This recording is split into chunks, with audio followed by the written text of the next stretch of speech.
Soraya, vous êtes allé au centre culturel Les Riches Clairs, nouvelle direction, Éric de Starck, avec une programmation qui démarre ces jours-ci avec Too Big for the Stage.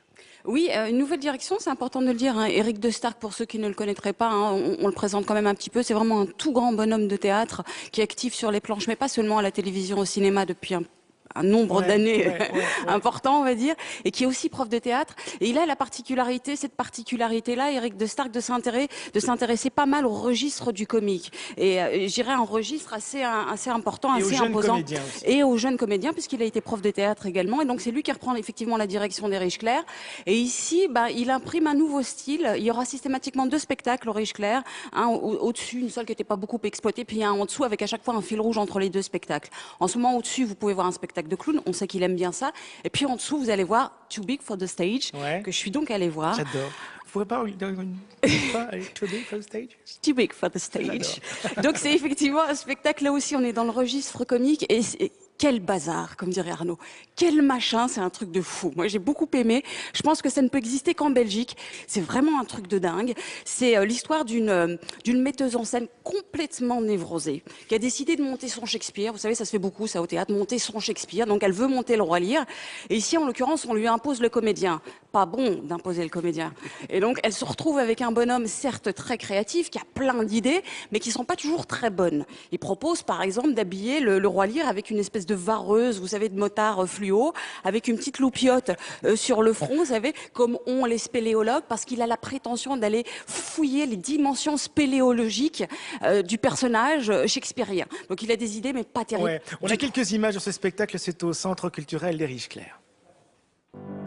Soufflez. À crever vos sous, faites rage, soufflez. Et vous... Ça marche pas. Lève-toi.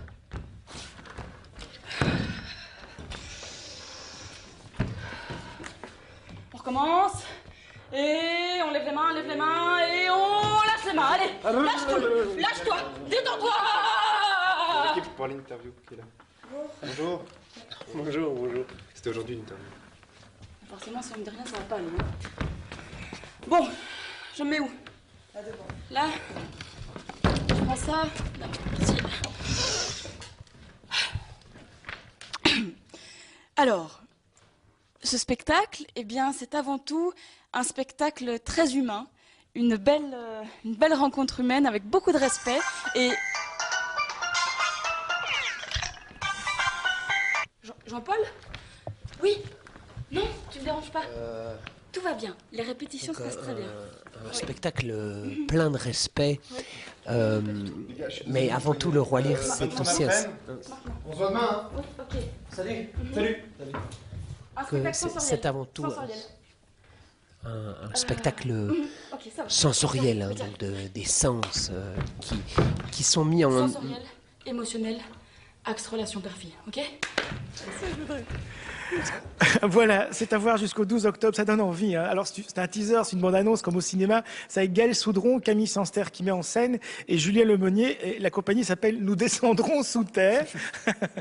Il faut signaler, petite parenthèse, puisqu'on parle du Roi Lear. Il y a un Lear qui va démarrer ici la semaine prochaine avec quelqu'un que vous connaissez bien, c'est Philippe Grand-Henry.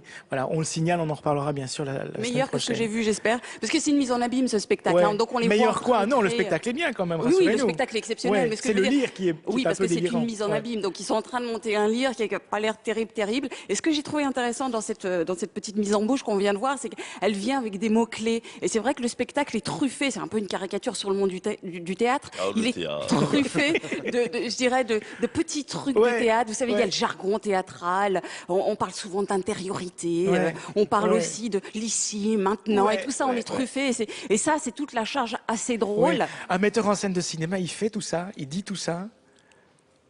Est-ce qu'il y a le jargon du théâtre qui arrive de temps en temps? Il y a un jargon du cinéma aussi, et puis ça dépend avec quel metteur en scène de cinéma vous travaillez. Il y a des gens de mise en scène de cinéma qui viennent du théâtre et qui peuvent avoir ce vocabulaire-là, mais c'est rare, même au théâtre.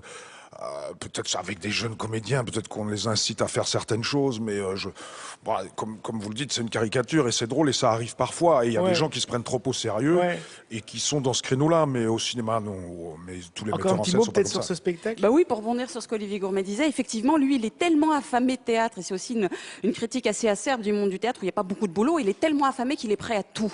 Et c'est là où, effectivement, je vous dis, on ne sait pas toujours si c'est du lard ou du cochon. Il y a des choses très drôles, mais on touche parfois à des thématiques tellement graves, notamment le harcèlement, puisqu'ils seront dans un rapport hyper sadique. On ne sait plus, et je peux rire de ça ou pas? Et c'est là qu'est l'intelligence du spectacle, c'est qu'on ne sait pas vraiment dans quel registre on est, même si on rit beaucoup parfois. Voilà, c'est à voir jusqu'au 12 octobre au Centre culturel Ériche Clair. Toutes les infos, d'ailleurs, toutes les infos en général sur les spectacles et tout ce qu'on vous raconte dans cette émission, eh bien c'est sur notre site, bien entendu.